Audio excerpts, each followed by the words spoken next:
Regular meeting of the Bucyrus City School District Board of Education to order for Thursday, October 23rd. Roll call, please. Ms. Witterow? Here. Mr. Stone? Here. Dr. Johnson? Mr. Schiefer? Here. Mr. Murray? Here. We have you all stand for the pledge of allegiance, please. I pledge allegiance to the flag of the United States of America and to the republic for which it stands, one nation, under God, indivisible, with liberty and justice for all.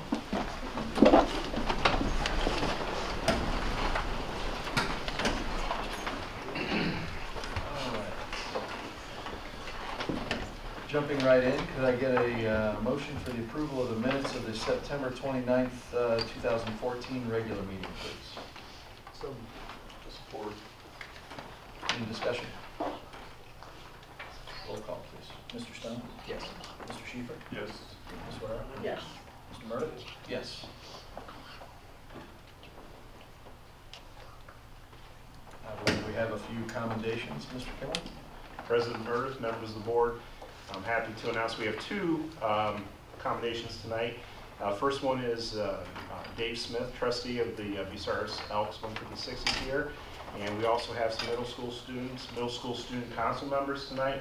So we'll start with the Elks. I'd like to invite Mr. Smith up front here.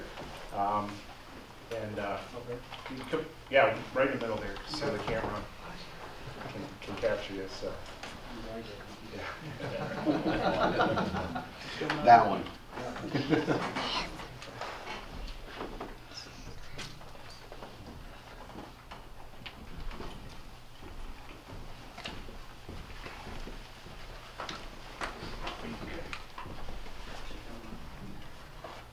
So you gotta tell everybody what this is for? Oh, this is a grant we receive each year for the Bucyrus Backpack Program from the ENF project, which is the Elks National Foundation, and we're happy to give us Bucyrus each and every year. Thank you. And Mr. Smith's handed me a check for $2,000 that'll be awarded to the Bucyrus Backpack Program. Lori, you want to come up? And Lori Pennington, our food service director, is instrumental in helping run the backpack program. Okay. And I'd like to get a picture here.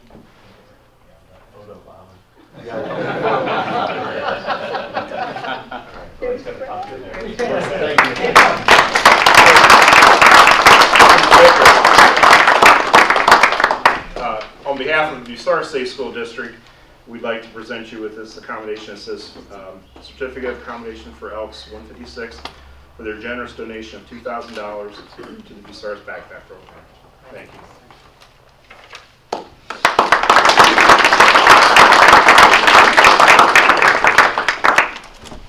And I suppose, Mr. Cook, you'd like this check, right? That'd be great. Okay. There you go. It's in good hands now. She wants the check.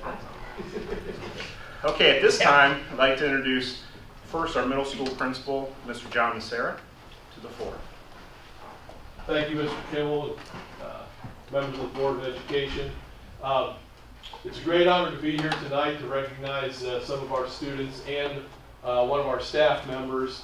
One of the things we try to do in the middle school is introduce our students to technology, and then not only introduce them, but try to find creative ways, innovative ways to utilize that, trying to teach those 21st century skills that you hear so much about that are going to be necessary for them by the time they're adults and move into their careers and so forth. One of our teachers who, in the time I've been here at Bucyrus, that has always been on the cutting edge of technology is Mrs. Erica Oriens. Mrs. Oriens has done a great job utilizing a program called Schoology to teach in her classes and to communicate with her students. She also happens to be one of the teachers that uses Remind 101, which is a kind of a program that allows teachers to communicate through texting with parents directly to their phones and so forth. And this year, Mrs. Oriens, with her student council, has implemented a couple of different things utilizing technology, and that's what we're here to recognize tonight. So at this time, I'd actually like to give her the floor and let her tell you just a little bit through a presentation she has. Okay. Mrs. Oriens. Thank you. Hello.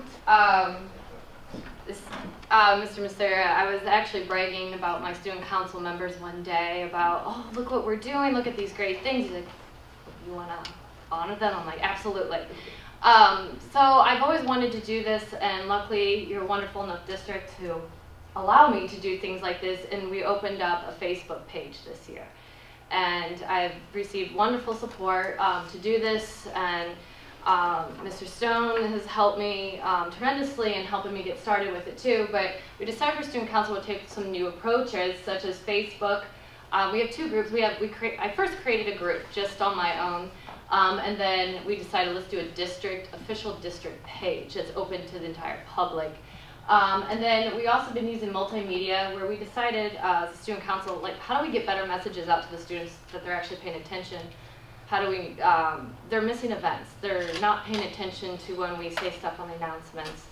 So we're like, well, let's make videos. Maybe they'll think those are neat and we'll catch their attention, something shiny, right? So we decided to create these videos, and using this website called Powtoon. We kind of stumbled upon it by accident. And so we've been using that as well. And then we have a new committee, actually. Mr. Dalton Kent, our president, came to me and was like, why don't we have a historian committee? I'm like, what do you mean? And he said, well, why don't we have a committee where we go around with our cameras, our smartphones, take photos and videos of events, and then we post them on a Facebook page and we write about them. I'm like, that's amazing. That's an amazing idea, and I don't have to do it. And it's something pretty neat. So we started that as well. So our Facebook page, just some breakdown of that. So far, the district page, we have 72 fans, according to my Facebook statistics page. The most posts and likes actually are occurring between 3 and 9 p.m. after school. And they should have no phones. But Thursday through Sunday is when we're actually getting the most activity on our page. So we're taking school all throughout the weekend now. And then 305 people have been reached just in this past week. Actually, I saw, I just checked another statistic thing on my Facebook, and it said over 800 people have been reached through this Facebook page already. And then obviously most of these hits on our Facebook page have occurred through a mobile device. So that's telling you, like, these kids are going there, they're using their phones, they're using their apps to go on here for school even. That's kind of just a breakdown of, like, the very first week we opened, we had 68 likes, and then it bumped up to 71, and then, you know, and you can see the activity, weekly total reach. And the first week I created this, we had 858 total people reached through this page. It's amazing. And so I thought that was really neat. And when they say people engaged, that's actually how many people have actually looked at a photo or actually clicked on something on our Facebook page. So that's 143 people have interacted with this site. So it's really exciting that we're making ourselves known. And then our closed group, and this is my experiment, and it took off. I mean, I couldn't believe how many people, and Andrew, me, and I know Alexis, you guys were awesome with inviting your friends already on Facebook to join this. I think, Andrew, you sent out like 35 invites to your classmates. And actually 7 of those members are teachers. So that's actually exciting, because the teachers even said they love going on there and commenting or liking their pictures and being, I don't know, that kind of role model with the kids beyond just the classroom. But it's just a safe place to share your school pride, show off our activities.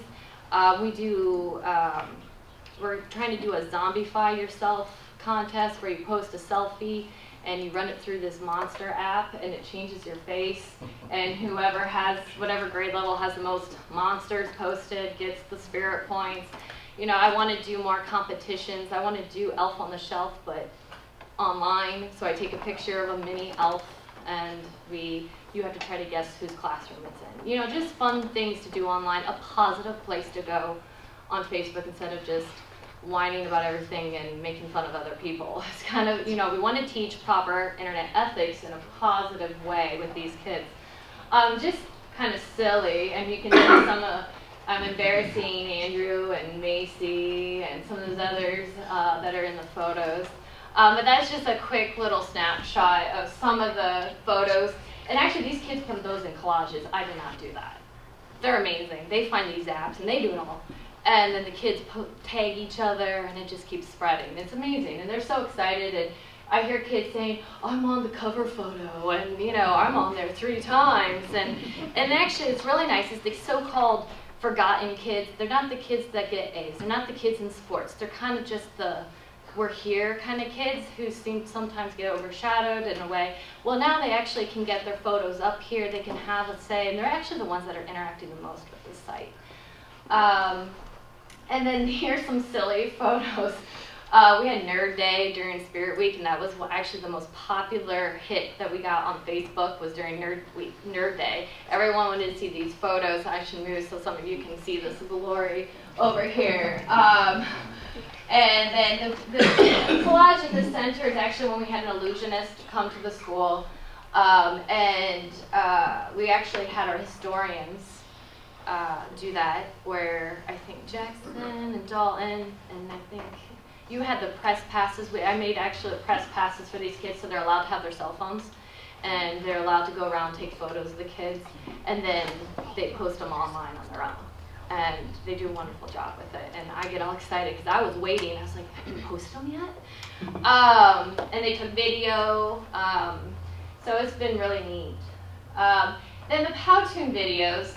Unfortunately, Jeremiah couldn't be here this evening, but he is like my Powtoon expert. I gave him the username and I gave him an account, and I didn't teach him a single thing. And he is on Powtoon frenzy now, and I'm just like getting all these videos from him. He's like, what's going on? I write it down, and he makes the videos. So Mr. Kimmel, you can actually click on the little scarecrow guy, and we can get a sample of what this Powtoon actually is. And this is something I emailed the link out to all the teachers, so in the homeroom they showed this video.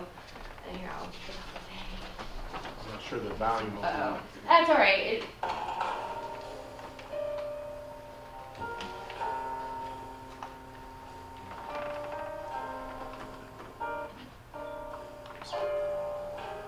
I'm sorry, I'm screwing it all open. You really are good. Do you want one of the middle schoolers to come up there?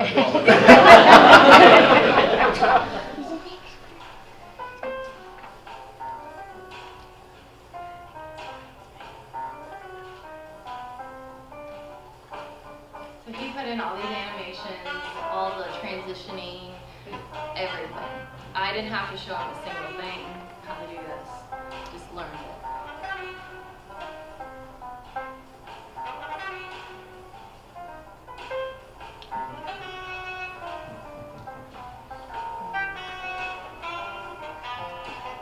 And this is all about our costume contest we're having on Friday for Halloween.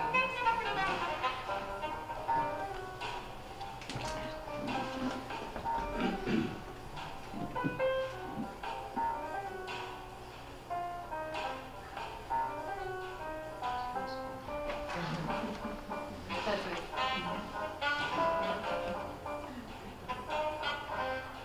We do have spelling errors here and there. Just say we're middle school, okay? Come on. I'm trying.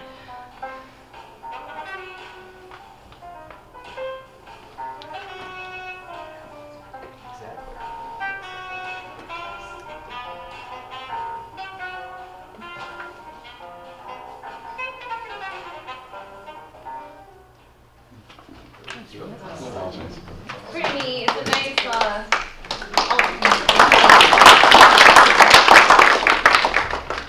and then you can't forget the Jib Jab videos, Mr. Kimmel, that Well, you look forward Listen, I for was a weeks. little worried when you said about the video because Mrs. Orions and her classes had open field on us administrators and putting our heads on some very unique characters in these videos. Job well done. Yeah, in fact, one business meeting took up like half an hour of our business meeting because I had to show right before Christmas. We had to show them the videos, and we were laughing so hard we kept watching them over. We didn't get much accomplished that There's day. some new Halloweens this year, Halloween Jib Jabs this year, so you just wait. It's coming. Expect an email on Friday morning. Okay.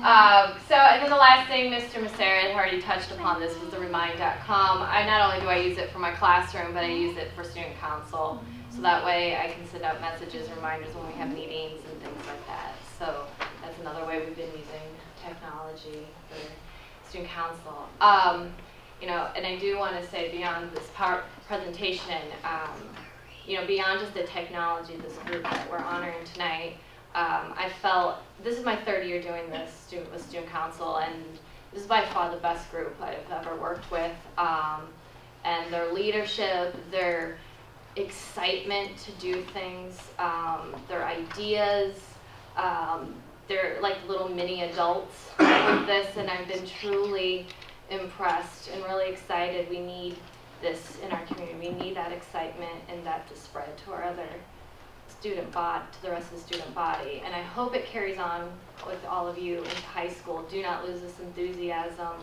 That's why I picked your names. You always step up at meetings. You have amazing ideas. I can go through each individual and how there's amazing, like Alexis, you're my creative construction queen with things, and you make really creepy zombie faces. Freaks me out.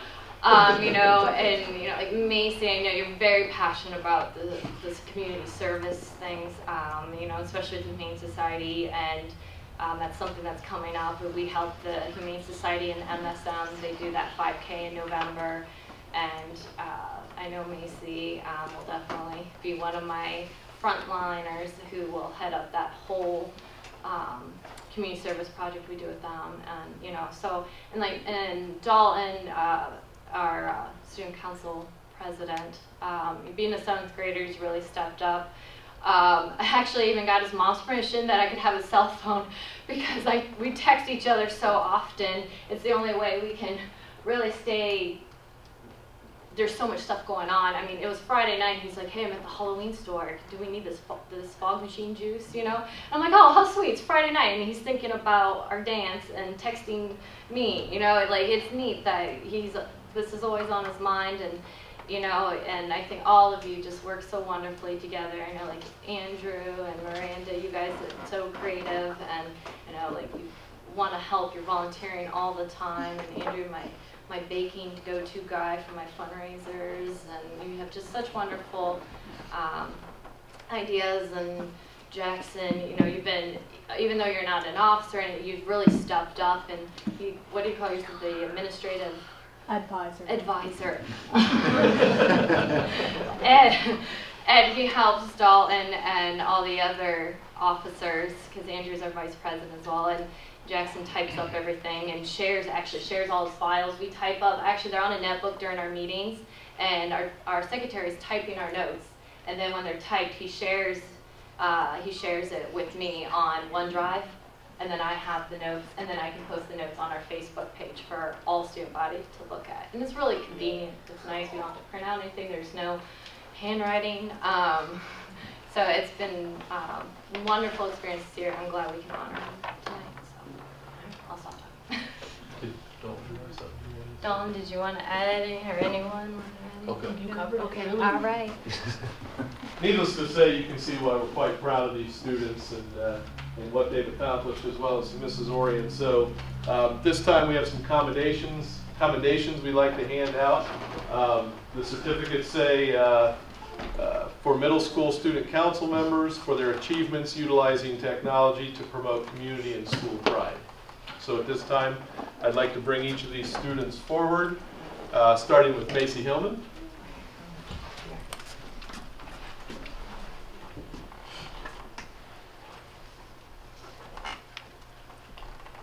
Congratulations. Oh, Mrs. Orion is here. I'm going to have them come around so they can Actually come all up here first, and then they'll come around. Oh, okay. Okay. Okay, Macy, stay right here. Dalton, Kent.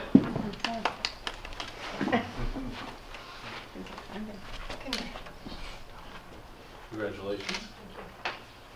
Andrew Mead.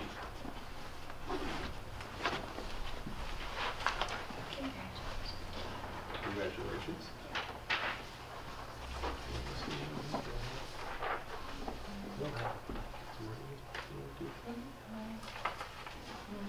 No? Okay. Jackson Moody. Jackson, congratulations. Tyler Rittenauer. And I can't believe I forgot Tyler, by the way. Tyler has been absolutely amazing with my advertising committee. He even brought his he comes into me after school every day with his tablet. He has a spreadsheet of all the members in his committee. He's even assigned them duties, and he opens up the spreadsheet, and he even organized his own meetings and held his own meetings, and when I couldn't even be there. We emailed time. I mean, you've been absolutely amazing. You're more organized than I am. It's just amazing, and how he's doing all this on his tablet, and then he had a PowerPoint for his advertising committee in my class then, and he ran the whole meeting himself. You know, I'm like, how old are you? Like, really, 30? So, I thought that was absolutely amazing, so congratulations. Alexis Schiffer.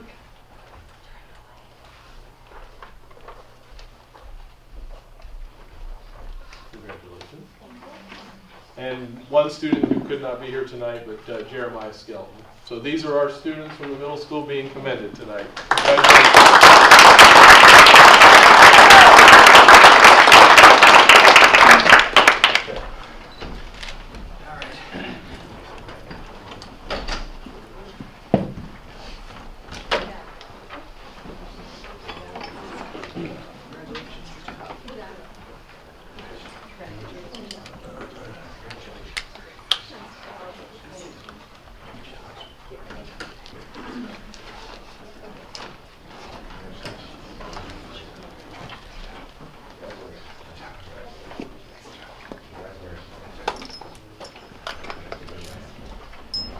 Parents, what we're going to do is we're going to head out to the lobby here. We're going to get a group picture with Mr. Stone.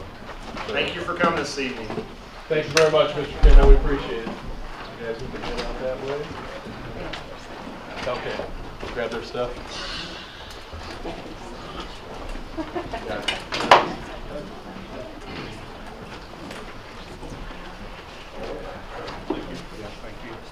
Thanks for coming. Sure, it's E-R-I-K-A. E-R-I-K-A. Orion's O-R. Oh, I'm sorry. Good night. O-R-I-A-N-S. Thank you for that. Cool, thank you. Thank you.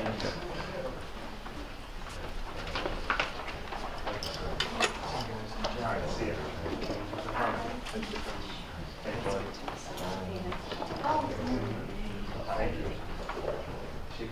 All right. All right. Thank you again. Thanks. All right, thanks again. Thank you. Have a good day. Okay.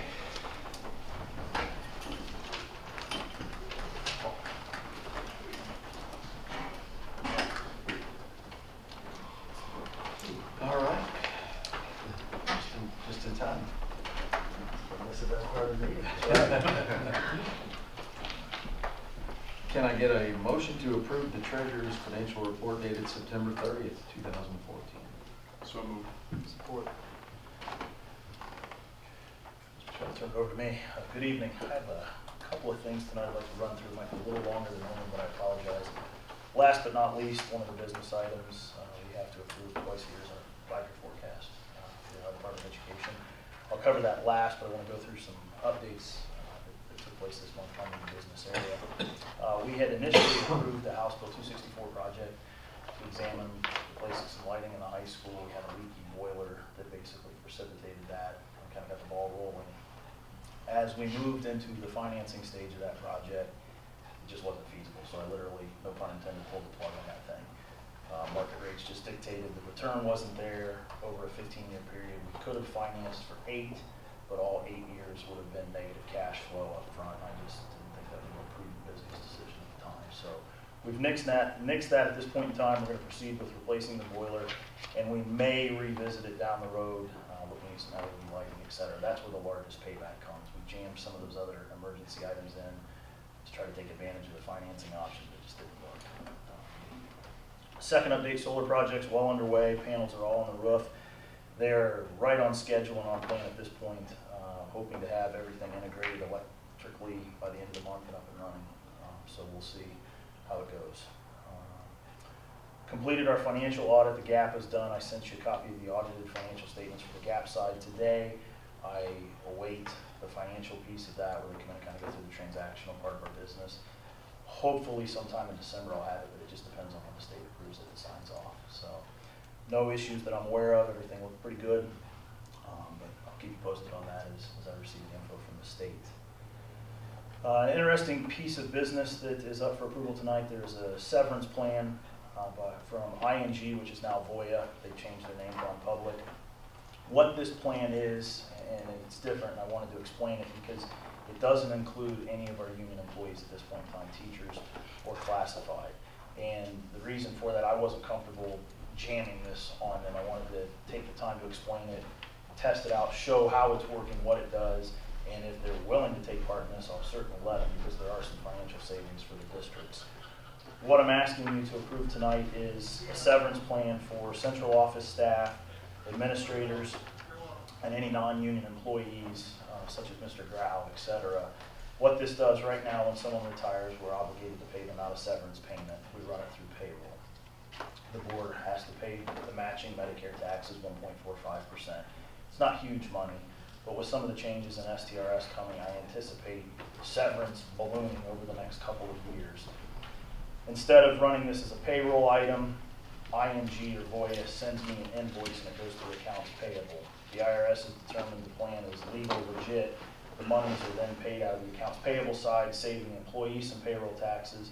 The city's probably not necessarily going to like that, but it benefits the employee. We save our payroll taxes on our side, and it goes into a 403B account. The neat little kicker here is it's only for employees that are age 55 or older or turn 55 in the year of retirement. If they're 55 or less, there's restrictions on that money, 10% penalties. The IRS takes their cut. If they're 55 or older, the IRS exempts them from those, so they can either leave the money invested in a 403B or they can simply do a withdrawal request from ING to obtain their funds. And then they pay their ordinary income taxes on it as they would if it was through payroll. But it saves the district that small little Medicare pickup piece, which could add up. I mean, every dollar we can save. The employees aren't shorted, their money's not tied up. They can invest it with ING, they can shift it to another retirement plan, or they can cash it out at their discretion. But I didn't, since it's not in the union agreements, I wasn't comfortable just trying to unilaterally approve that. More than happy to sit down with them and work with them once we get it up and running. Ms. Herman will be the first one to be able to take advantage of this when she retires this December. She was very pleased to potentially have it available to her. Another item tonight, it was a late addition. Mr. Grau was able to obtain the quotes. I think Mr. Kimmel will probably update you as well, but on that boiler, the estimates came in right around, I think it was $55,000, which is what we had expected. There is a emergency resolution on there so that we don't have to go out to bid, because we are hopefully a long ways away from cold weather, but if you look at the calendar, it's here and upon us. We need to make sure we get that boiler in place. Second to last item, I'm asking for approval on MEC and energy monitoring agreement with them. I've been looking at this for a while. There's some products out there from School Dude that will allow me to track, monitor, look at usage overall in the district, but it's not necessarily cheap, a couple $1,000 a year. MEC has a utility auditing program. They have an individual who's solely dedicated to this. It's $480 a year with the potential for some house bill projects. Those drastically changed January 1st on reporting requirements. And with the solar project, I thought it's a prudent investment to kind of track these utilities. I don't have time to do it now. They're cumbersome. These guys work directly with our energy providers, track the data, so if there's any anomalies, missed billings, et cetera, we're on top of it a lot faster than, oh gee, how did you miss this? So it's kind of preventative maintenance on that regard. The main meat and potatoes tonight that you're asked to approve is our 5-year forecast, and I'd like to spend a couple of minutes just kind of brief you on the overview and then go through some of the assumptions if I could. For fiscal year 2015, I'm projecting at this time, based on present enrollment trends, could be in the black $221,000. That's 1.3% of our budget, basically, so I have a razor-thin margin on that. There's not a lot of room for error, and I'll tell you some of the concerns I have about that. The good news is, if everything were to hold stable, budgets come out in our favor, In fiscal year 2019, we're still projecting, even with some deficit spending, a cash balance of approximately $2.9 million. Don't hold me to that projection. A lot of things are going to change. The main one coming this July 1st is we're expecting a new state budget. Information, I think, is going to begin to flow fast and furious after the election.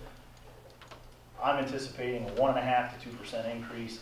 I'd be shocked if we get any more than that, so I'd rather play it safe on the revenue side of the equation. But I'm hoping that the governor's office continues to fund education as they did in their last biennium. Cautiously optimistic there. Now let me get into some of the trends and issues that I guess concern us as we move forward. Page 5, I've highlighted point number 2. We are heavily dependent on the state budget. It is 70% of our district revenue, so obviously we're going to be highly tuned into what's taking place down in Columbus after the election. Item number 5 is, again, the Patient Protection and Affordable Care Act. A lot of people here call it Obamacare. I'd like to stay away from the political innuendos on that. But there are some additional taxes that kick in January 1, 2015, which could increase our cost by as much as 2%. We've been pretty fortunate, and I'll show in the back, we've done a really good job of managing and lowering our overall benefit costs to the district. Some of these things will begin to eat away at them.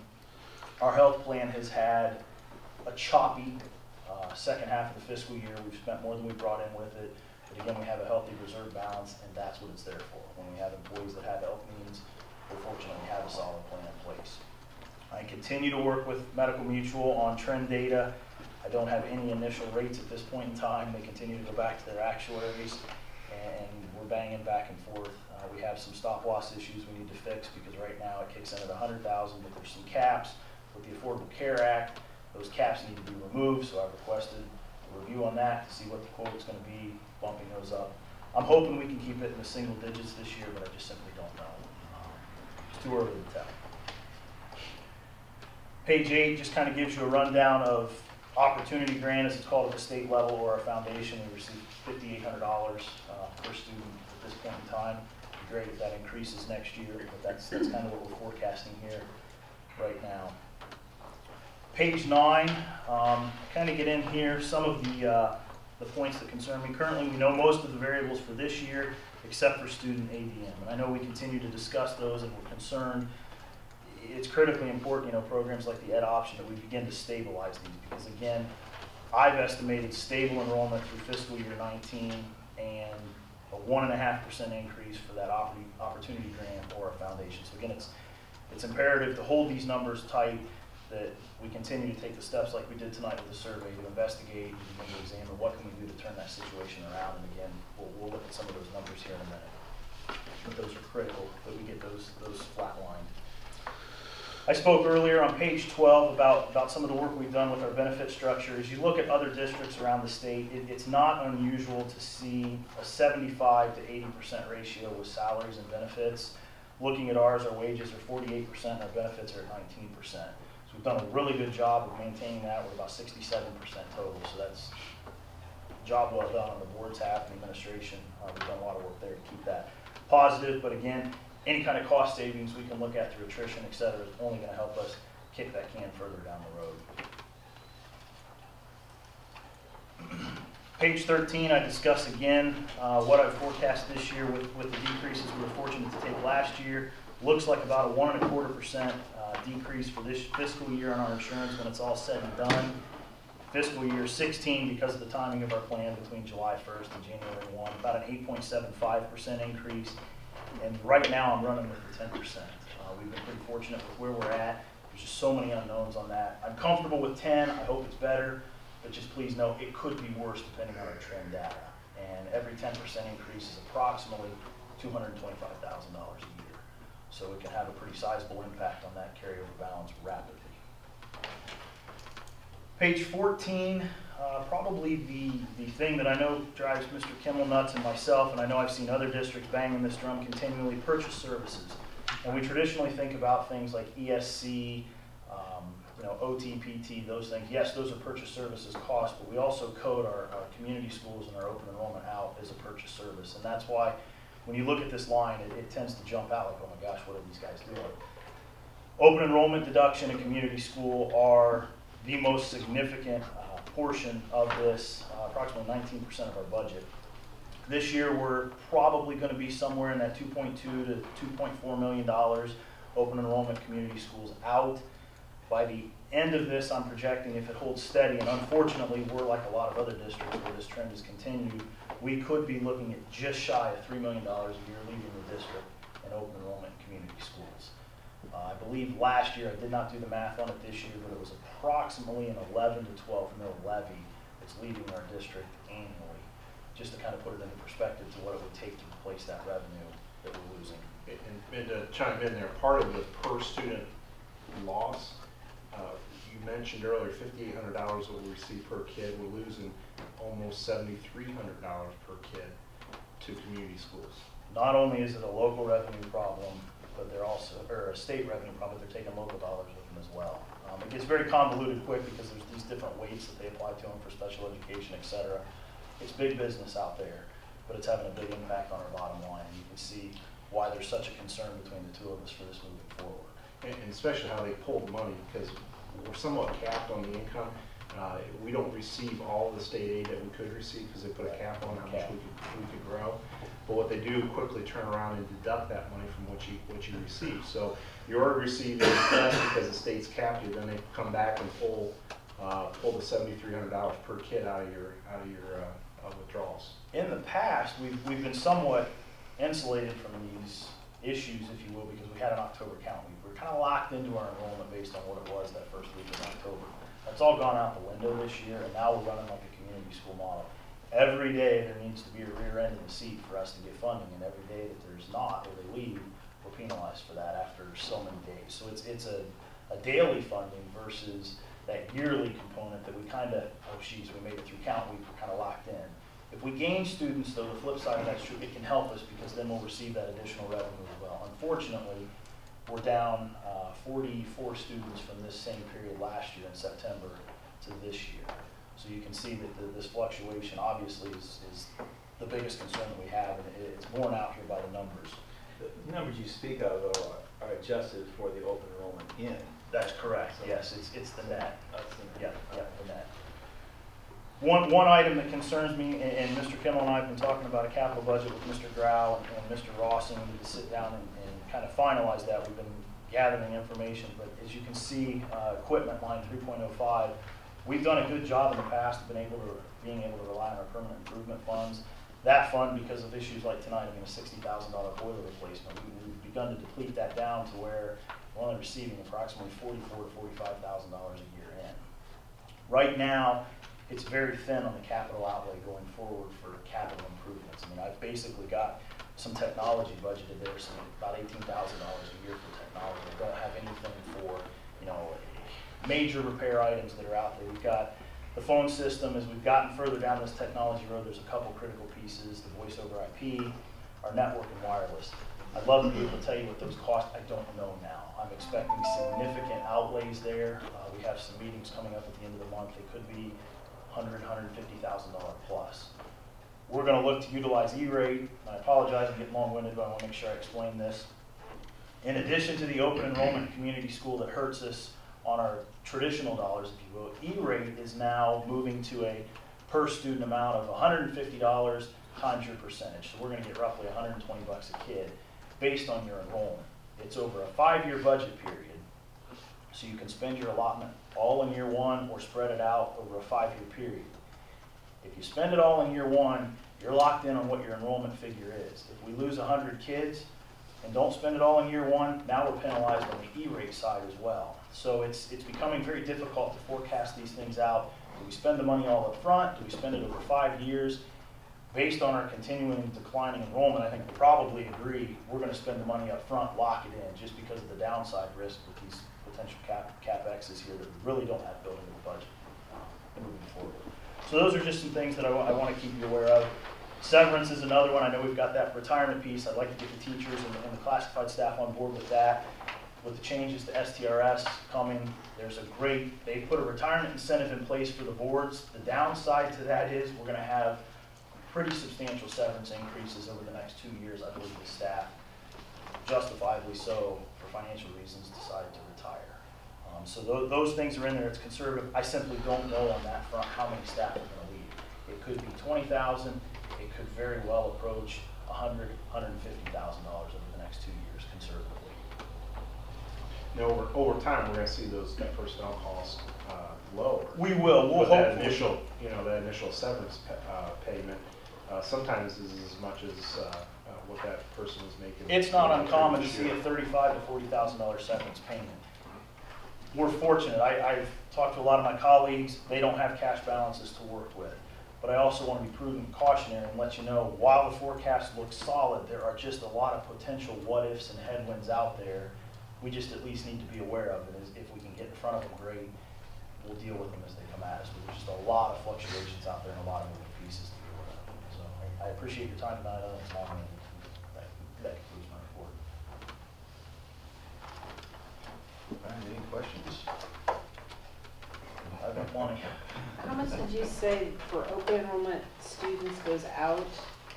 The average right now, if you look, when Kevin and I broke it down, it was approximately $7,200 a student when we looked at the overall divided by the kids we knew.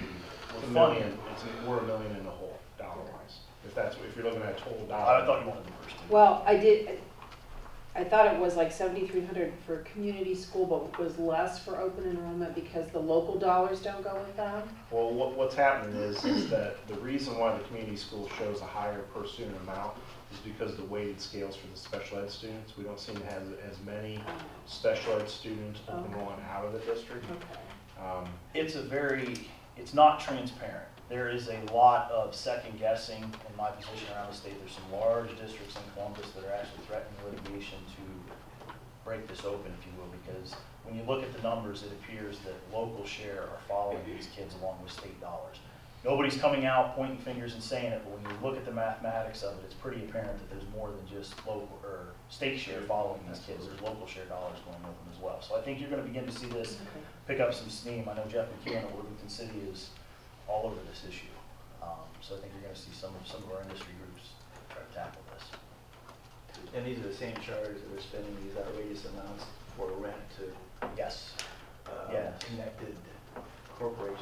It is. I mean, we've got TDA, ECOT, and they're all over the state, yes. Absolutely. And that's about 113 kids as of today attending community school. And, part of you talk about the attendance slide from the beginning of the year. Part of what we face is that as we hold students accountable for their attendance and come to school every day, and some of them, to avoid truancy charges, withdrawal to online community schools, because understand their attendance policies are much different than ours. We account for a kid every single day. Community schools attendance is if you log in one time over a 7-day period, you're counted in attendance the full week. So truancy charges, catching up with a student in the community school takes much longer period of time for that to catch up with them. So basically they're avoiding being held accountable, which flies right in the face of what, we had an insert today with the community, with our manufacturers, and we heard consistently what they're looking for is an employee that shows up to work every single day. So as school districts and manufacturers work together, we're going to hold kids accountable. We're going to expect them to be in school every day. It's the only way you can be successful. Plus, it teaches them a life lesson that you got to show up to work every single day when you get out in the real world. But right now, students have lots of choices, and they can choose to go areas to school districts, community schools that don't hold kids accountable for their attendance. It's a lot of fun to put one of these together anymore. I was going to ask, is it fair to say that all of this is so fluid that even a 5-year forecast doesn't give us a real picture of what we're... It really never has at the state level. It's a good planning tool, but you have a 2-year budget, and depending on administration changes, you can see the pendulum never seems to stop in the middle. Where it really benefits school districts is those that have expiring levies. Sure. So you really can see where you would be if a levy expired. Fortunately for us, all of our money sources are continuous. So while we're heavily dependent on the state, we're not very dependent on the local dollars. The local dollars we are receiving will never expire as far as the levies go. There's no renewals on that. So school districts that do have a 5-year forecast, you can see the dip a year out, 2 years out, when a levy, they can't assume it's going to be renewed, show that drop, so that really helps those districts make those plans. It's a good planning tool for the board if we build in these and what if things, you know, if we reduce staff to this level, if we forecast, you know, an increase in this revenue stream, how does it impact this? There's no way this is exact going out 5 years. There's just way too many unknowns. I feel pretty confident with the 2 years. With this year, we're going to have some changes coming up that make it difficult, but we're not going to be off that radically over the next year or two. Another piece that's helpful for us in this planning tool is that we have the teachers under contract for the next 3 years. So this year and 2 more years. So that's really helpful to know exactly what that's going to look like. This forecast includes that contract, the increases that are in there, and step increases after that, but I have forecast no wage increases at this point moving forward. We'll obviously tweak that as we go forward and get into negotiations, but that kind of shows us where we're at if things kind of stop today and frozen time. Thank you. Any other discussion? Roll call, please. Mr. Schiefer? Yes. Mr. Stone? Yes. Ms. Whitero? Yes. Dr. Johnson? Yes. Mr. Murphy? Yes. We'll move on to the committee reports, and Mr. Stone, the legislative report.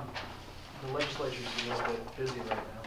There's something coming up in a couple weeks that's got their attention. But interestingly enough, I know the Ohio school report cards were released last month, and the OSBA did a study through the education tax policy, essentially looking at the scores in relation to poverty within the district. And they found that the lower scores corresponded to higher levels of poverty. I know it's not a shock, but it's sort of, I know, fall out of your chair. And obviously the higher scores, but the score between 90 and 105, this is fascinating to me. If you were 90 or less, it was like there's likely to have 83.3% economically disadvantaged students. But if you scored 105 or more, a range of 15 points, and I'll admit that I don't know enough about the PI score index, but within a range of 15 points, you dropped all the way down to 14.4% economically disadvantaged. That's a huge drop within a 15-point span. Again, I don't know enough about that index to understand it, but that just seems overwhelming. And keep in mind, in our district, we continually see our PI score increase as our poverty level has also increased. So, you know, that's a testament to the work our teachers are doing with our students, because you would expect the opposite to occur. As our poverty rate has increased, our PI score should be decreasing, and that's not the case. We're seeing a trend of increase. Now, would we like to see it higher? Absolutely. Sure. But we are making gains, even though the things that the families and the students are facing outside of school. Well, it was they put together a chart to go with it, but it was all based on totals. It wasn't broken down into different districts. And the chart's very helpful if you're looking at it from a forest for the trees, but I thought it would be interesting to see how well districts like us are doing against other districts locally. And we can do that. We can put that together, showing both PI scores and the poverty piece, and get that out to the board. So I know some other superintendents I keep in close contact with do trend data with similar districts, and the only school district that fell away from or was an odd piece of what you're referring to was a school district that was actually punished from the state for cheating on test scores. So fair enough. That was the only outlier that existed. So pretty much that's a pretty solid indicator on performance. And that's the extent of my report. That's interesting, because you almost didn't need to know the state report card result. If you knew the poverty rate, why bother giving the test? You already know what the score is going to be. And it's just so drastic. Yeah, the difference is unreal. All right, thank you. Moving on to athletics and Mr. Schiefer and Ms. Whitero. Well, a couple items to discuss this evening. First off, our fall sports season is winding down quickly. Football is the only thing that really, we've got 2 games left. Tough game this past Friday at Cary, but the team still does control its own destiny. If they win out, they'll share the N10 title, which is quite a feather in the cap for this inaugural year. Cross country, Hobie Kotzmeyer is the only boy who made it to the regional, and he'll be competing this Saturday, I believe, up at Tiffin. And girls tennis team had their banquet last Tuesday, and had a nice year. And the golf team had boys and girls had their banquet last Tuesday. And prior to the banquet, they had a ball drop out at Bucyrus golf course, and they raised $750 total for the boys and girls golf program. And part of the ball drop, overall winner was Mr. Massara, and I understand that was his first hole-in-one he's ever had in his life. First time on the green.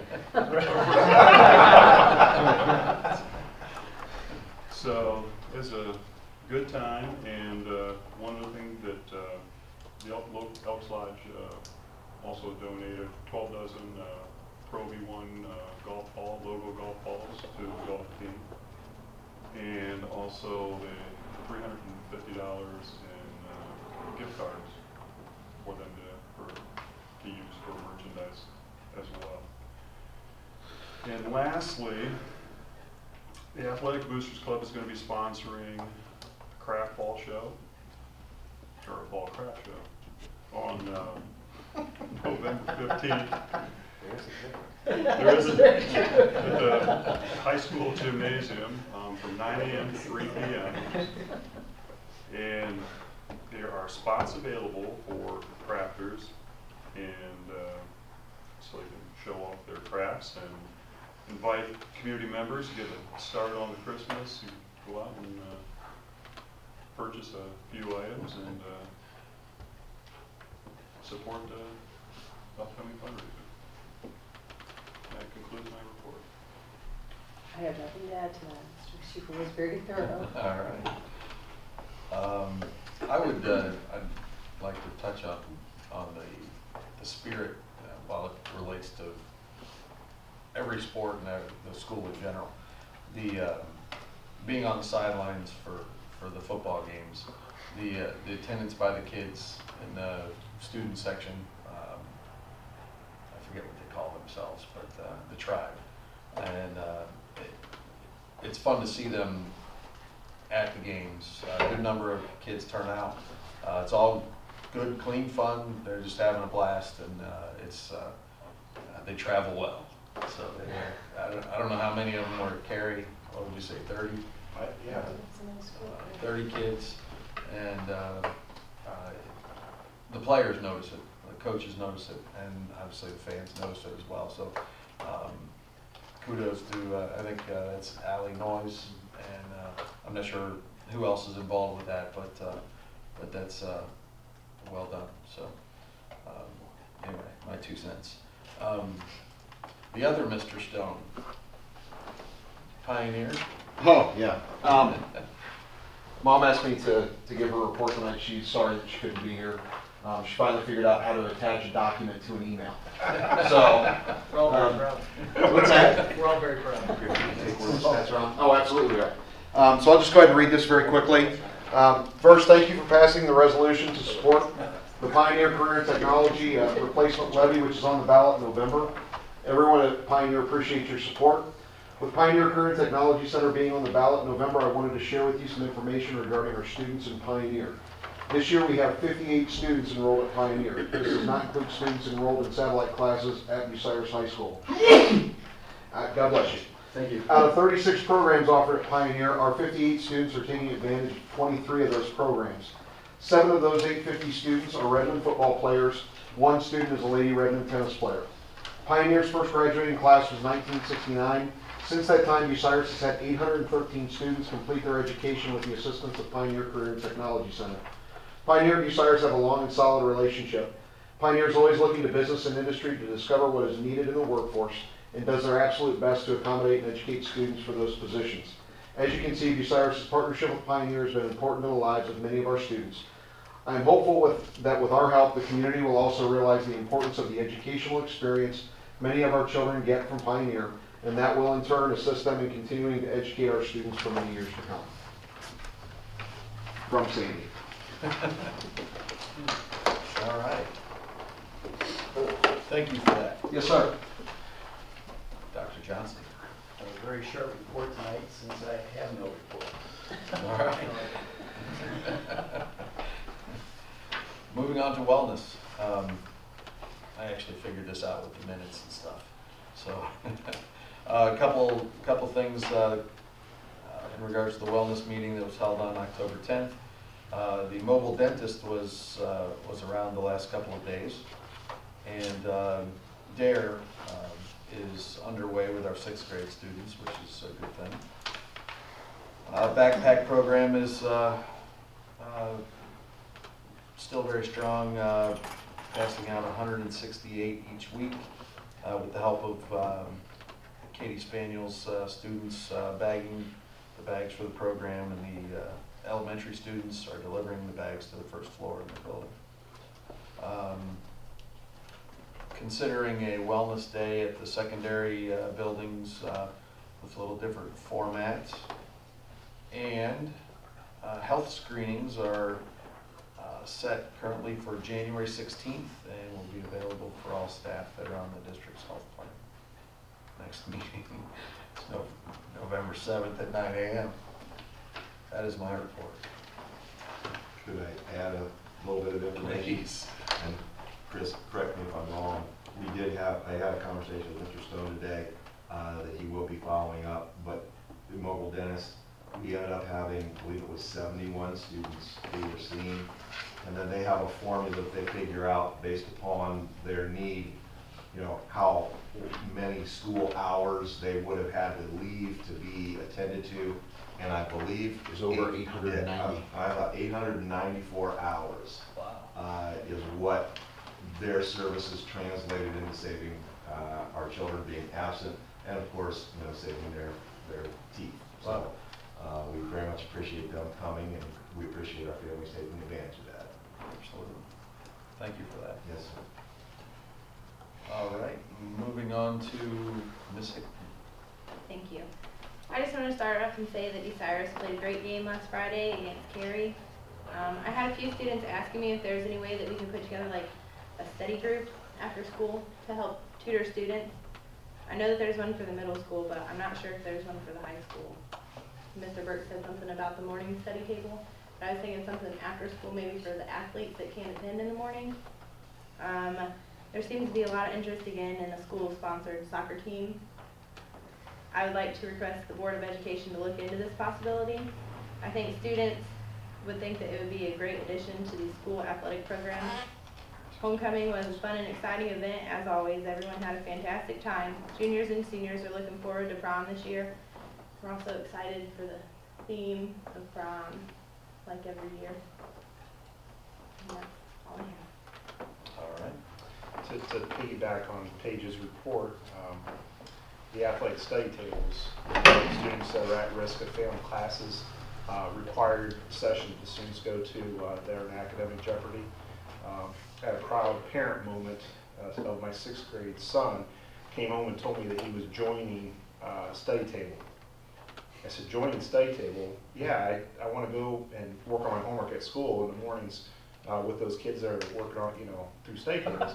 He thought it was a clever activity that anybody could join. He's not in jeopardy of failing, but I tried to explain to him what the difference between being, you know, volunteering to go to study tables or those that were not volunteering to be there but had to be there. So, you know, he also thought the Halloween dance was the second week in October, not October 31st. So.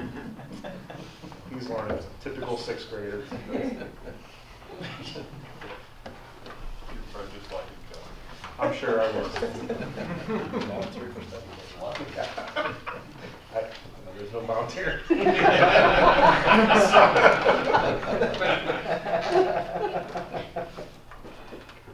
Okay, well, let's move on.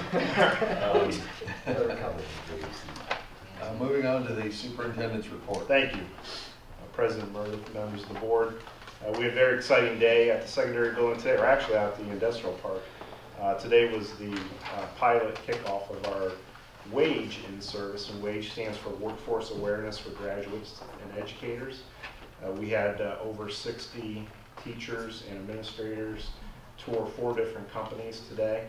They spent an hour at each one of the 4 manufacturers: Advanced Fiber Technology, IB Tech, Bucyrus Precision Tech, and Articat. And was something that we had in the works for over a year. Doug Luholt had contacted me a year ago and said, "Hey, Kevin, we'd like to get students aware of the manufacturing opportunities in Crawford County." And I said, "You know, Doug, I don't disagree with you, but we have to start with our staff." And it was a tremendous day, an eye-opening day for all of our staff members. Some of the goals that we hope to get out of this program is improving understanding of educators of manufacturing needs and opportunities, increase in high school students' interest in manufacturing careers, improving communication about career paths and opportunities, helping educators and students learn about the skills needed to perform manufacturing jobs and or prepare for advancement, learn how to obtain education and or training for those skills, educators and students taking tours in manufacturing facilities, followed with career guidance. Today was the kickoff, and we had a session after we toured the facilities from 8 a.m. to noon, came back and had a breakout debriefing session that lasted over an hour and a half. The neat thing is there was 8 leaders from manufacturer, presidents, and basically all of the leaders from those 4 businesses came and actually sat with our teachers and had table talk dialogue about what the next step should be. And a very powerful day.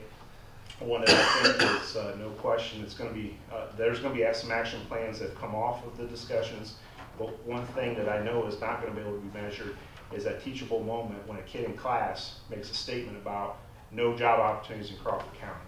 Because I know that teacher now will be able to say, time out. I know for a fact, because I've seen it, these are the jobs that are available. Here's the type of pay that you can earn. Here's the type of internships that are available. Here's the type of advancements that are possible right in our own community. And so it was a very powerful day. College is not for everybody.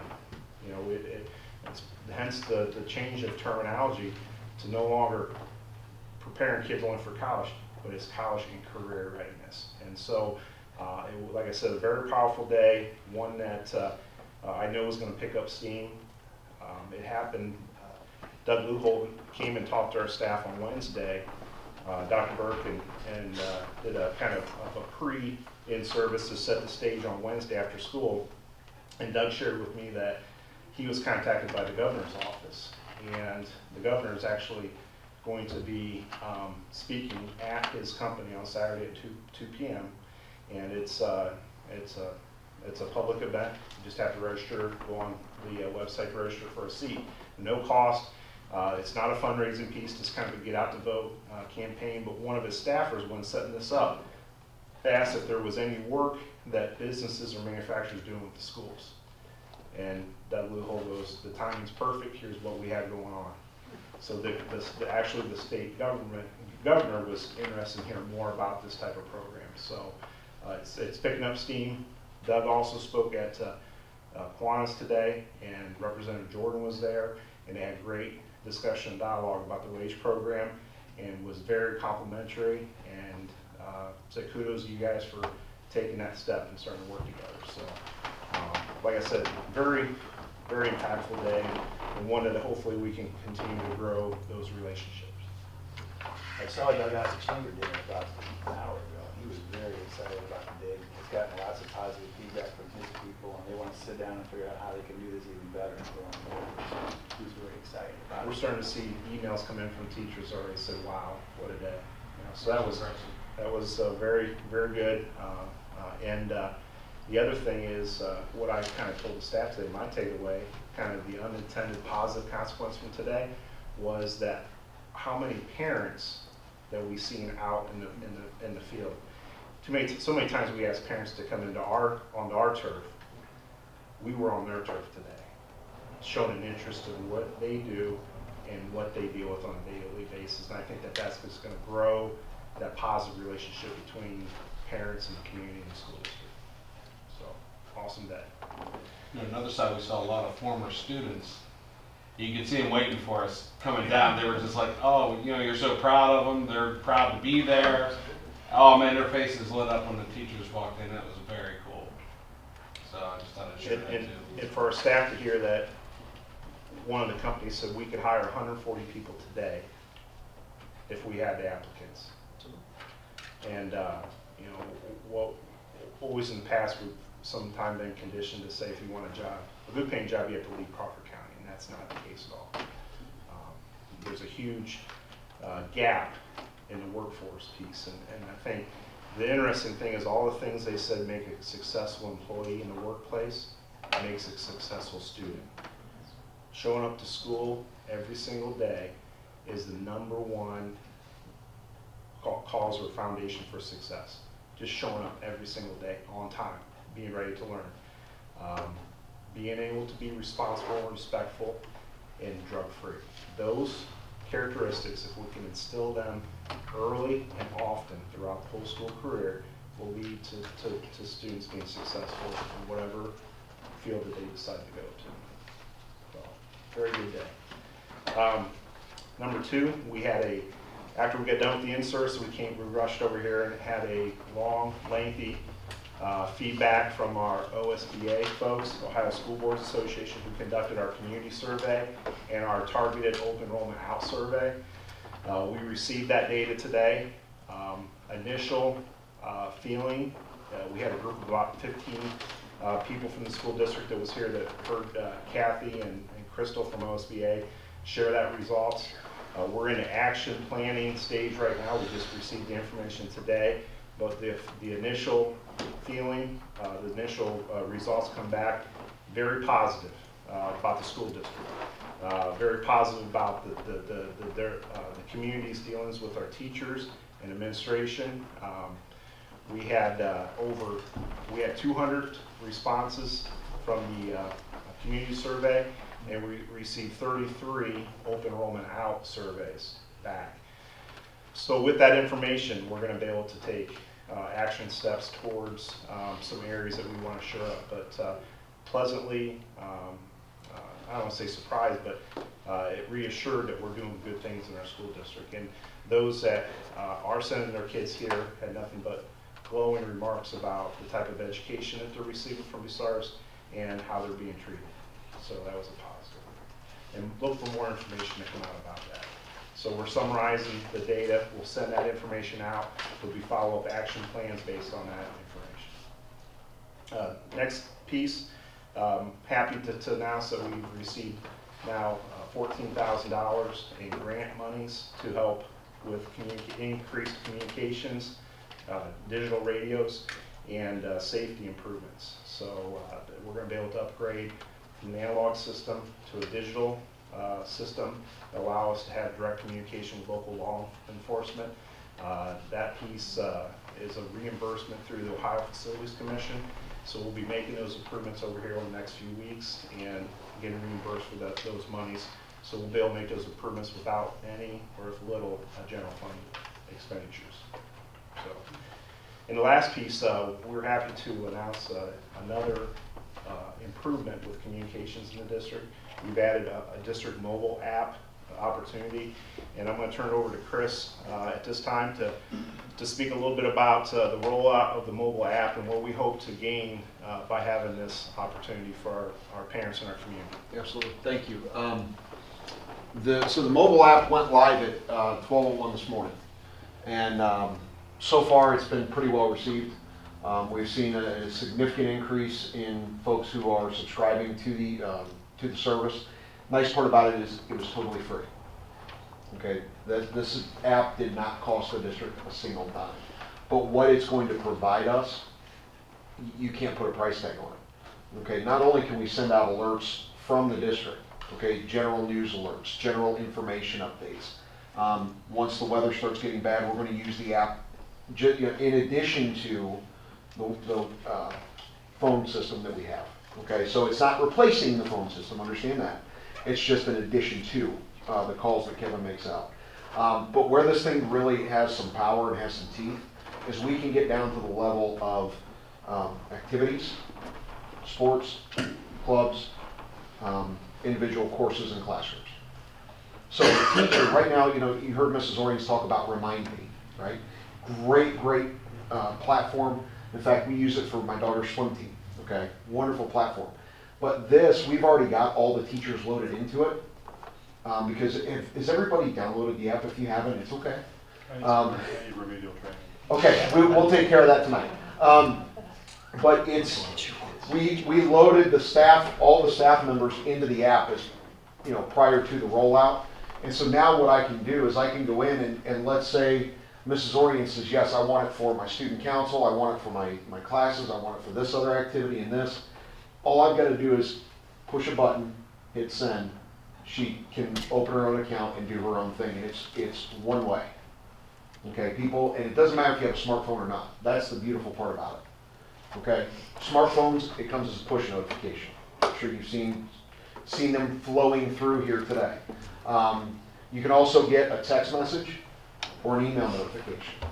So people don't necessarily have to have an iPhone or a Droid to get this. They can still have the old school phone and sign up online. So. And you pick and choose as a consumer what information you want to be notified of. Yeah. If it's just district level, high level notices about the district, that's all you have to select.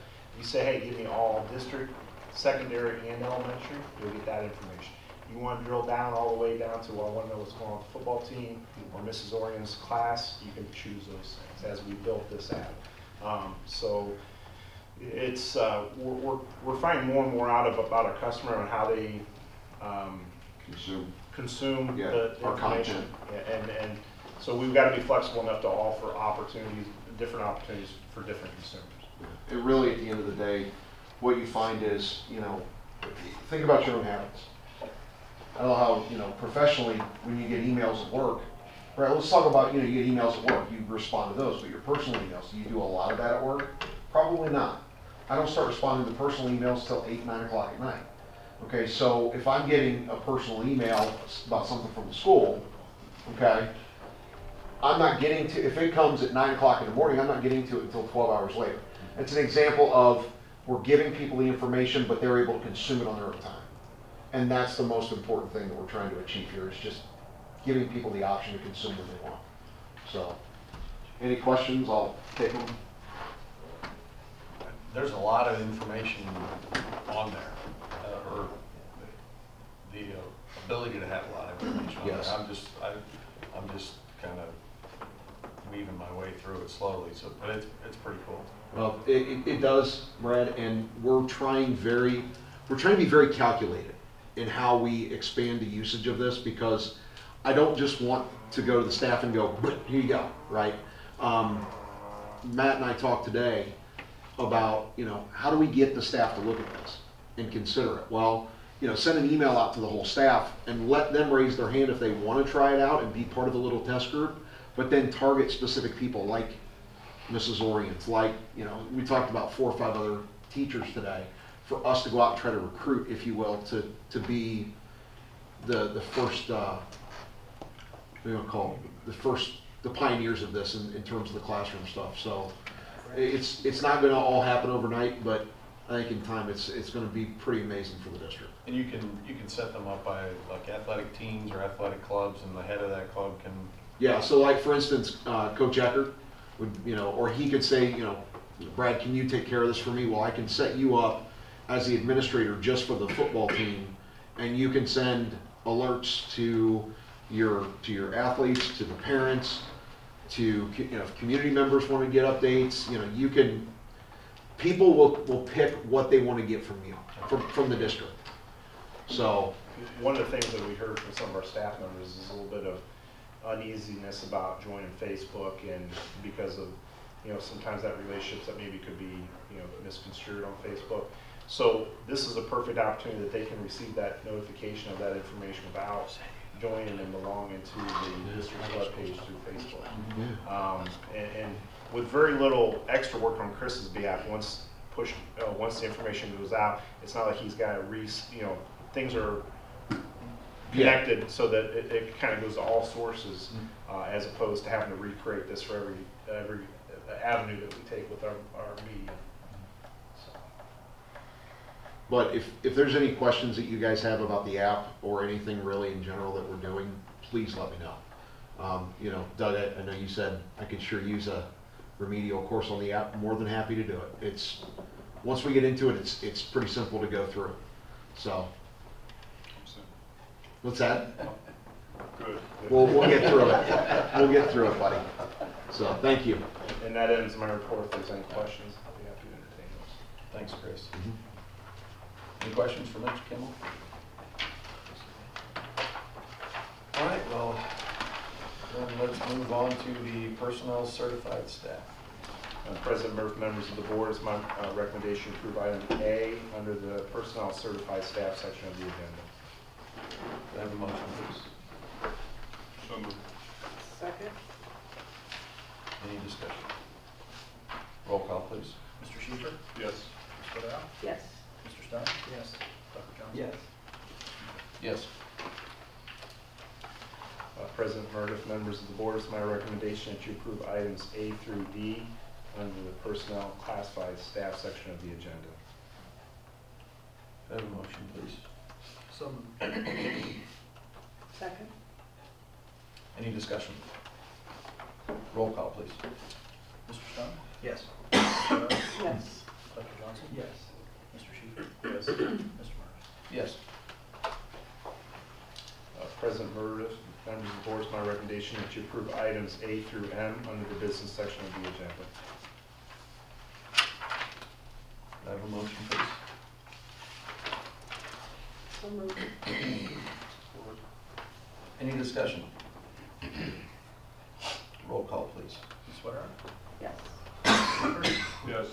Mr. Stone? Yes. Dr. Johnson? Yes. Mr. Murphy? Yes. That's a choke over here. Taking that. Okay, moving on to the discussion items.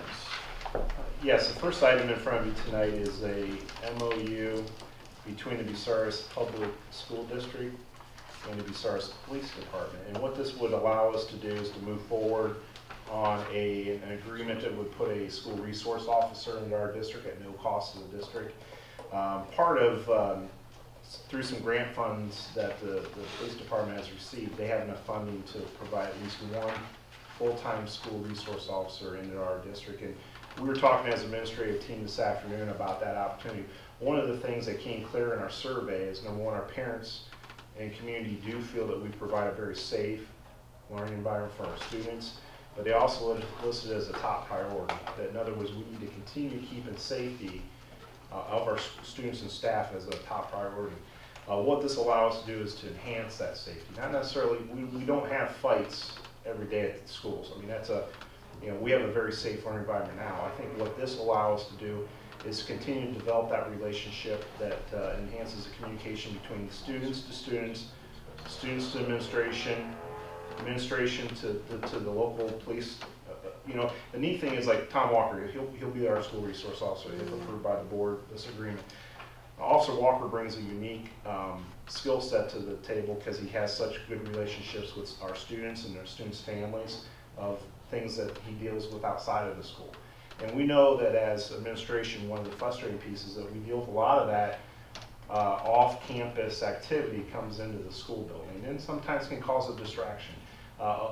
Having somebody from the police department basically on staff allows us to be aware of those issues ahead of time, be proactive in getting with the kids or getting with the teacher and say, hey, this kid had a rough night last night.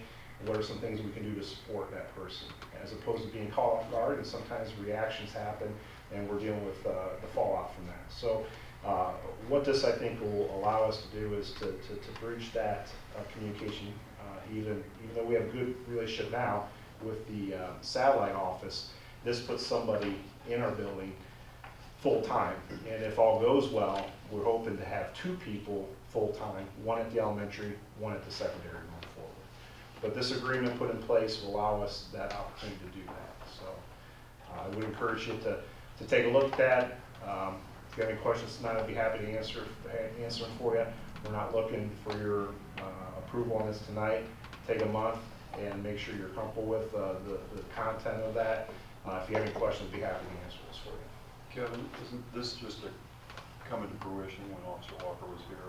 I'm not sure how long ago. It's been quite several, maybe half a year ago or a year ago, and advised the board we were talking about this at that time, and now we're just seeing this as a possibility. Correct. Yeah, and one of the main things they wanted to be sure of is get the safety levy passed, which did take place. They were able to get up to adequate staffing levels at the police department, or will be getting up to that level. So this is something that they're now able to do. We did have a school resource officer in the district years ago, and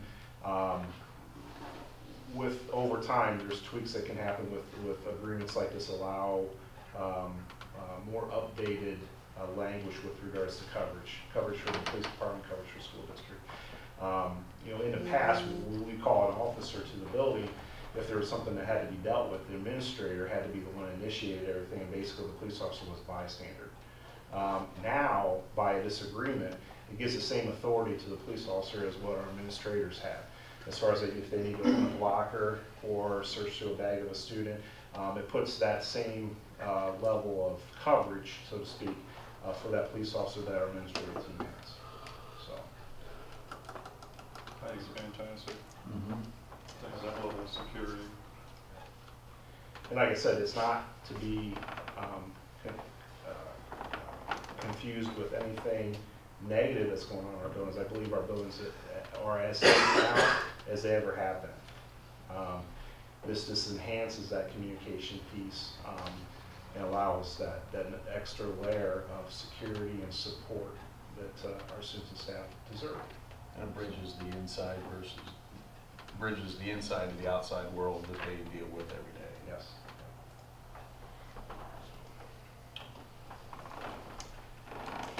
Next item, if there's no other questions, move to the next piece here. It's that time of year for board policy consideration. I know everybody looks forward to these sessions.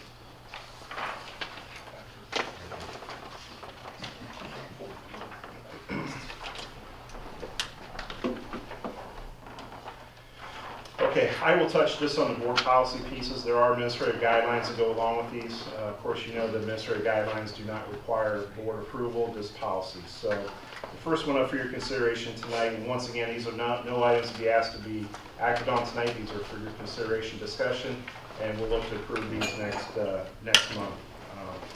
The first piece, policy 1530, evaluation of principals and other administrators. We've actually, since the last time you had approved the policy on this, which was just last year, there's been 2 updates because of the ever-changing laws with regards to, most recently, House Bill 362. At this point, I'm not recommending any changes other than we will add a piece in there that if an administrator decides to retire before the end of December, or has more than a 50% leave of absence for a year, that administrator would not be evaluated in the year of retirement. So there are pieces that have to go into place, such as they have to put notification to the board prior to the end of December. So will this ever come into play? Probably not. But it does give that opportunity if an administrator notifies us, let's say in October or November, that they're retiring at the end of the year.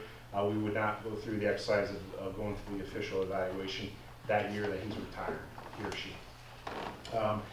The piece of the policy 3220, standard-based teacher evaluation, remember there was a few pieces that they had tweaked the law. One of them being that from, currently right now, our policy says that an accomplished teacher gets evaluated every other year, and everybody else gets evaluated once a year. And, oh, by the way, the accomplished teacher must also have had a continuing contract. So we have a few that fell in that situation, and we're still required to do observations, still required to do the professional growth plan with those teachers. The new piece that came out is that you actually could evaluate accomplished teachers every 3 years, I'm sorry, instead of every 2 years. And then you could also evaluate skilled teachers every other year. I'm not recommending at this point to the board for that to take place. It may be something that we want to consider down the road. But with everything that's changing in the world of teacher evaluation, I'd like to at least get through a year with our current policy without recommending additional changes. The other piece that was for consideration is, as it stands right now, 50% of the teacher's evaluation is based on student growth, the other 50% based on performance. The law changed and said you actually can go 42.5% on student growth, 42.5% on performance, and the other percentages could be one of a number of things, such as student surveys, portfolios. They need to give a number of things. I sat down with Matt and I sat down with the teacher union, and we talked about those things. They're not interested in changing to 50-50, and it's not my recommendation that we change that. Let's keep it 50%, and let this play out for a while to see how it works. So we're not recommending at this point any change with regards to the policy 3220. Next page, on page 2, policy 2210 and 2510, that's falls underneath curriculum, textbook, and instructional materials. What it now says that you need to provide an opportunity for parents to review the selection of textbooks and reading list. We have no problem with having parent representation on that selection committee.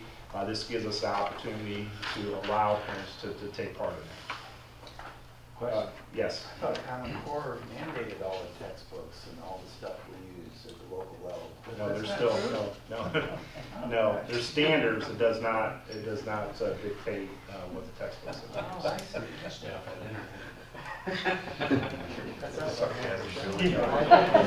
That's probably your big J. What? That's a rhetorical question. Fair enough. All right. I do get it. Page 3, student medication and treatment policy 5330 and 5336. What this does, it provides a little bit more details with regards to dealing with students that have diabetes. It does outline certain training that needs to take place with those that administer the diabetic medication. We are currently do that. Our school nurse does the majority of that, but others that could administer the medication does receive training. Those people do receive training from the county health department. So this updates language there with regards to House Bill 264. Page 4. Now we're getting into technology. Once again, as technology is ever changing, the policies need to keep pace. The first piece is the district web page. Provides protection that school districts that provide links to media outlets from their website. This provides a policy on how to handle that. So Chris and I will get together and take a look at that. It really basically just provides some protection about what type of information that we can release about students. Okay. So sure. They want to be protective of especially student information beyond directory information. We want to make sure we're not sharing that information out. One of the tweaks that we need to make is part of that sign-off sheet that the parents sign off at the beginning of the year from the student handbook. We need to let them know that there's a possibility that their student's name may be printed on the school webpage, or the school district webpage. Because right now, if we don't get that authorization from parents, we can't legally put students' names on the district webpage. So it's a tweak now. We just need to add it as a authorization on the student handbook sign-off. That's piece cake.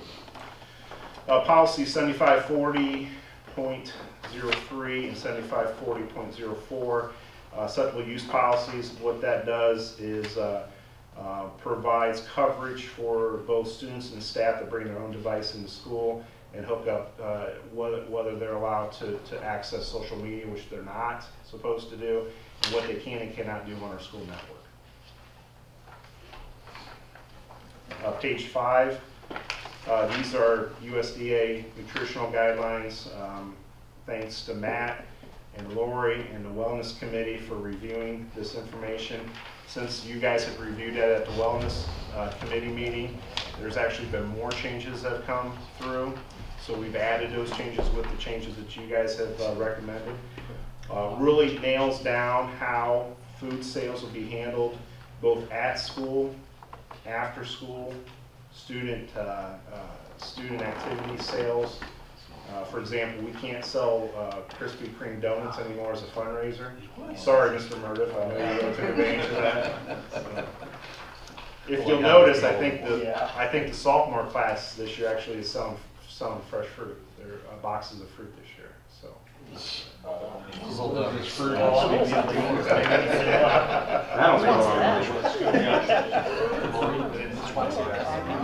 Yes. Helping you. Another part of the requirement is an annual report to the Board of Education. Thanks to Lori, she handles that for us. As prompt on that requirement, so we appreciate your help. Well, quickly, Lori, with the change over the government requirements for lunch, what's allowable, have you seen an increase in items in the trash? Actually, this year it's very well. I mean, for the lunch, there's been like, for the lunch requirements, there has been no change for once, except whole grains, which we've been doing because we knew it was coming. Breakfast, we've actually set out a cart that if kids decide that they don't want something, they just put it there, and then anybody who wants it can take it, because they have to take a fruit this year. Fruit or juice for breakfast is required. The biggest changes is the Smart Snacks guidelines. Actually, the 9th through 12th graders, I believe, really like it because we can sell pop, diet pop, with caffeine. And I'm also possibly looking at some different options. Went to the food show yesterday of maybe doing it, looking at options where we can do a coffee program for 9th through 12th graders. Haven't seen anything right now that we can do. Big smile on the face. Yeah. Frappuccinos. Yeah, I'm trying. And smoothies. They're selling us fruit, but the kids get coffee? I'm sorry. What goes better with coffee than a donut? Yeah, Krispy Kreme. What is this? So, Lori, I'm blaming the messenger. I'm blaming you. I know, right? actually, the requirements are in place from midnight 30 minutes through after 30 minutes after the last bell. the last lunch. No, not for US, not for It's the Smart end of Snacks. the day. End of day, which is last bell.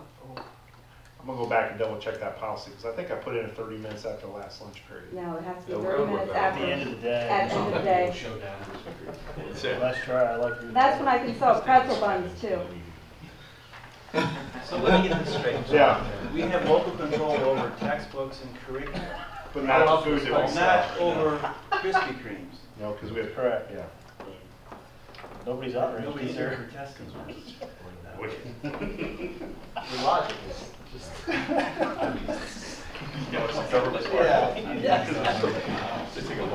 Okay, Yeah, page 6,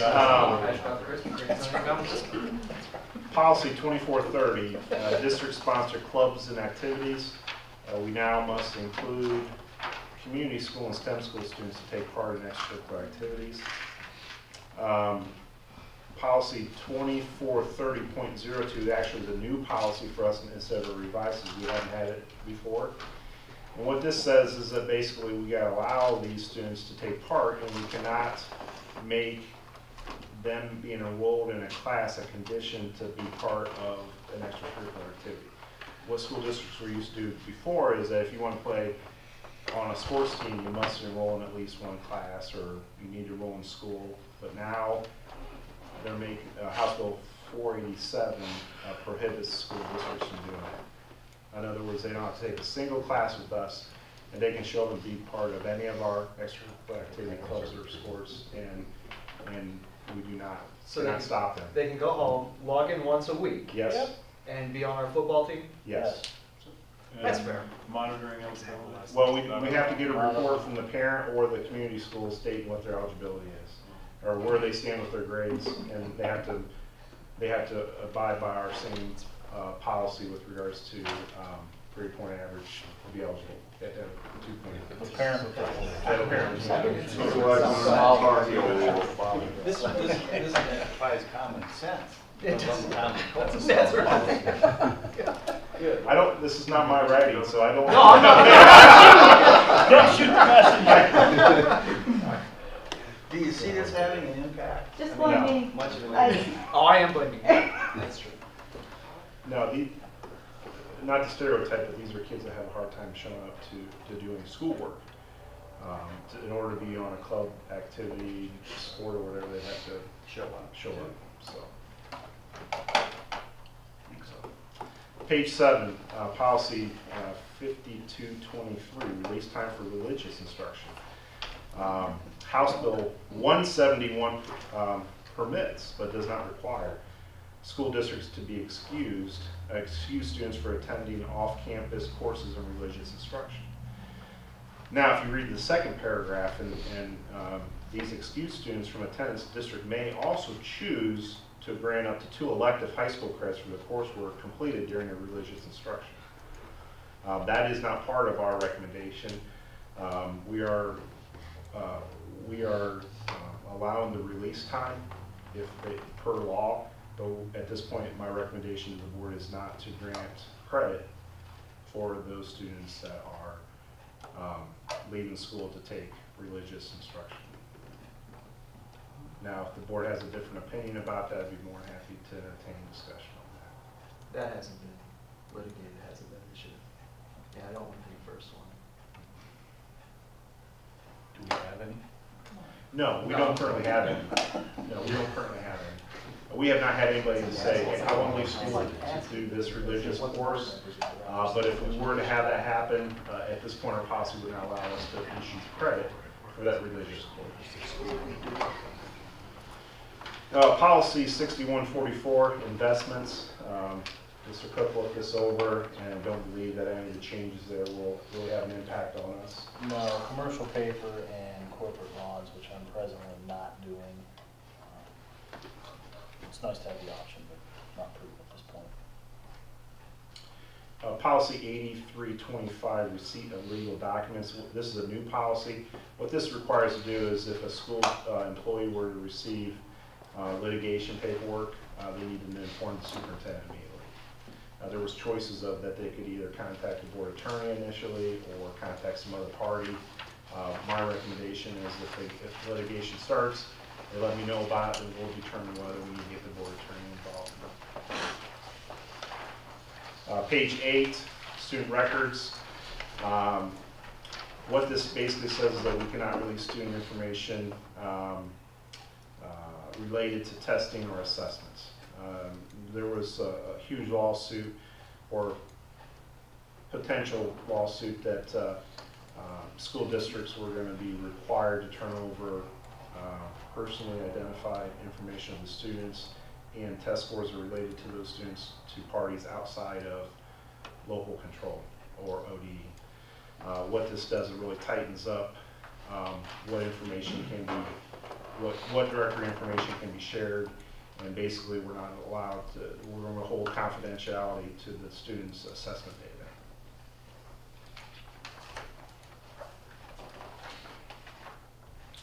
Page 9, policy 8400, school safety. House Bill 487, which renames the school safety plans, now they're called emergency management plans, and provides some additional requirements, regulations. One of them is that we are to involve the local authorities with these emergency management plans. We do already. But I guess at some point, school districts were putting these together without involving local agencies. So to me, this is a good policy change. And on the last page here, the policy at the top, 8660, this provides some clarification as far as students being transported by private vehicles.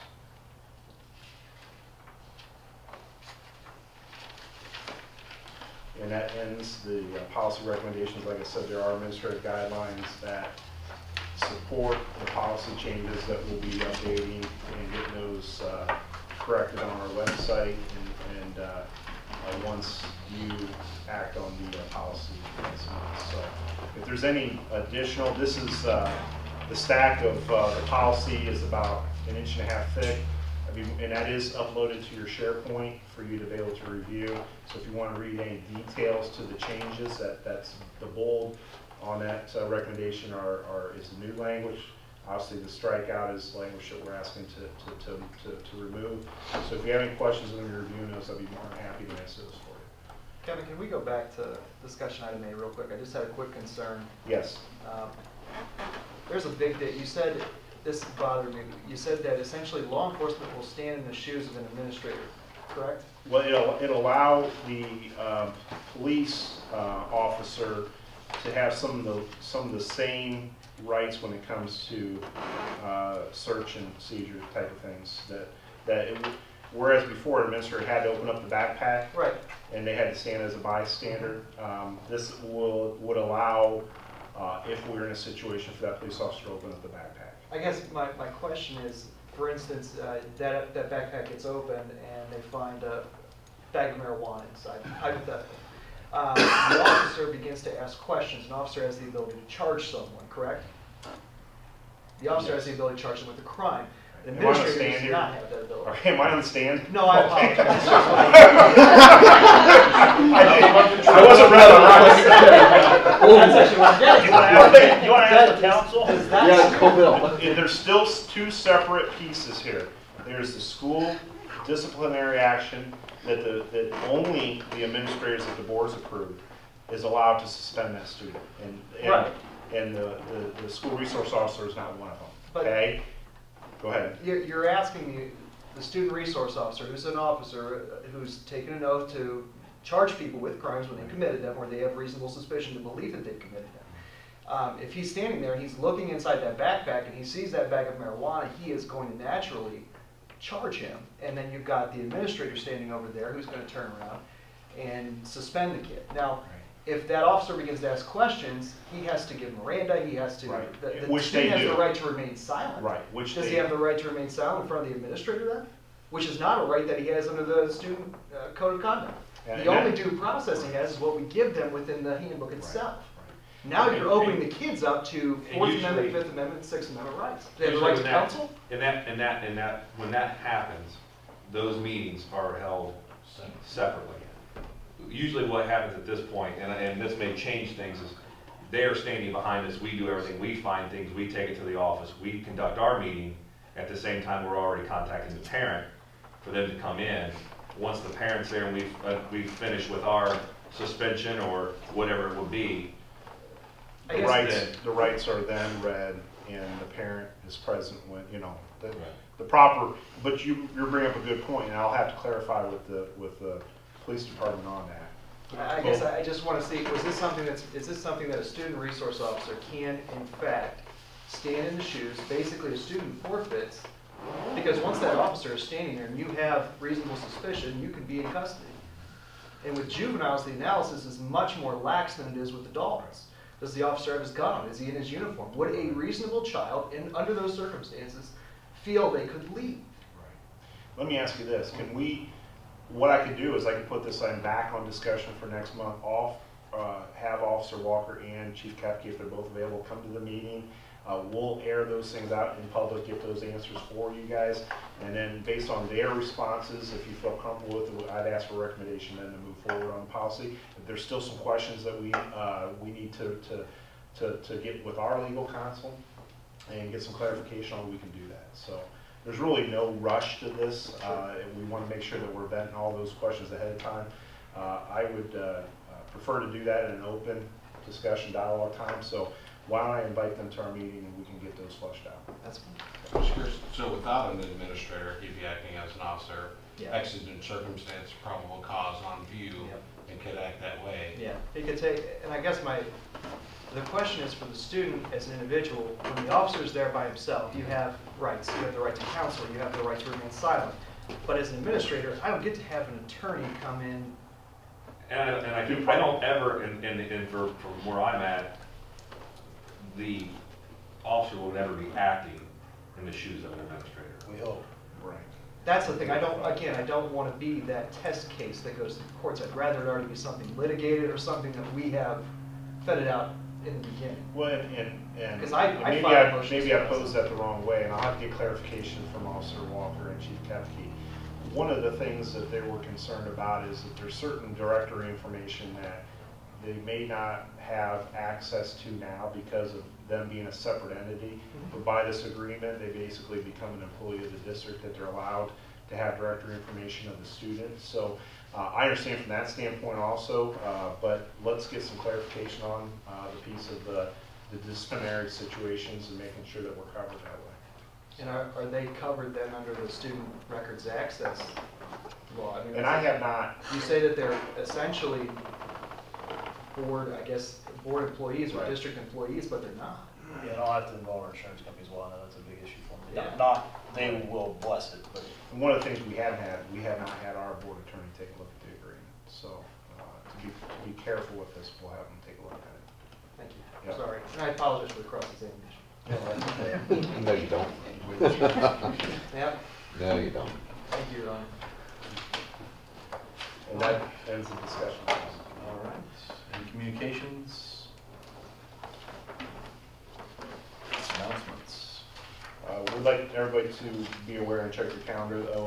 Mid-Ohio ESC All Boards Dinner is Monday, December 8th at 6 p.m. You should have received or will be receiving a RSVP straight from Mid-Ohio.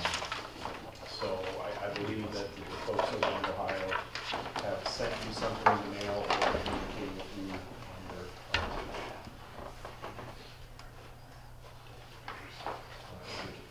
Thank you. And now could I get a motion to recess to executive session?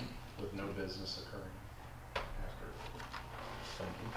To consider the compensation of a public employee or official. Support.